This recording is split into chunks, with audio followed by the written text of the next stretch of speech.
Donnez-en les droits à la récolte. Est-ce que cela ne concerne que ceux qui cultivent? Ne récoltons-nous pas pour beaucoup d'échecs, des virements, des payes en liquide? Et qui d'entre nous, avant toute dépense, reverse une partie de ce qu'Allah lui attribue aux ayants droit? Ne devons-nous pas le regarder comme un devoir? Et puisque nous récoltons en général mensuellement, ne devons-nous pas agir mensuellement et non pas annuellement? Est-ce l'œuvre de l'Éternel d'engraisser les imams, les rabbins, les prêtres, qui thésaurisent l'or et l'argent pour leur cause, qui s'accaparent des biens des croyants et ne le reversent pas dans le sentier d'Allah, ou bien de soutenir ton proche qui passe par une difficulté, ton ami, ton voisin endetté, le mendiant sur ton chemin, l'orphelin, la veuve, la femme divorcée, abandonnée avec ses enfants, le voyageur en détresse, au cœur à gagner à l'islam. Regarde autour de toi et vois comment tu peux agir et accroître par ce biais ton labour dans l'au-delà. N'écoute pas ces coranistes, ces spiritualistes de tous bords qui disent « Allah nous aurait-il prescrit la dîme comme à ceux qui nous ont précédés ?» Car je te le dis, Abraham, dont tu te réclames, reversait la dîme comme un devoir devant Allah. Alors je ne te dis pas à la mesure d'Abraham, qui avait été comblé de biens, mais que ce soit peu ou beaucoup, une part fixée entre toi et l'Éternel. Chacun à la mesure de sa capacité. Allah ne charge pas une âme au-delà de sa capacité. C'est un moyen pour toi de montrer ta reconnaissance envers ton Seigneur. Tout bien que tu avanceras pour toi-même, tu le retrouveras auprès d'Allah.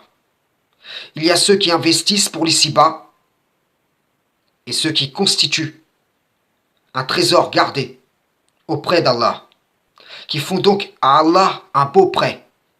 Certains diront, il n'y a pas de temple, pas d'autorité, pas de système mis en place, on paye déjà des impôts, et ainsi de suite. Et tout cela, ce sont des excuses pour ne pas étendre leurs mains, et donc faire preuve d'avarice. La foi, ce n'est pas que des mots, mais elle doit être agissante. Et par son mouvement, être cause qui aura pour conséquence, pour effet, les améliorations significatives. Ta religion, ce n'est pas ce que tu penses, ce que tu dis avec ta bouche, ce que tu prétends devant les gens, mais ce que tu pratiques réellement dans ta vie, tout en maintenant l'inclinaison du cœur exclusivement en direction du Tout-Puissant. En conclusion, j'aimerais simplement vous lire ce passage du Coran et que le rappel profite aux croyants.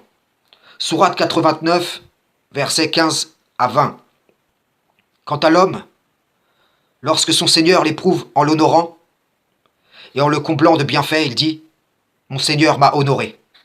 Mais par contre, quand il l'éprouve en lui restreignant sa subsistance, il dit « Mon Seigneur m'a avili ».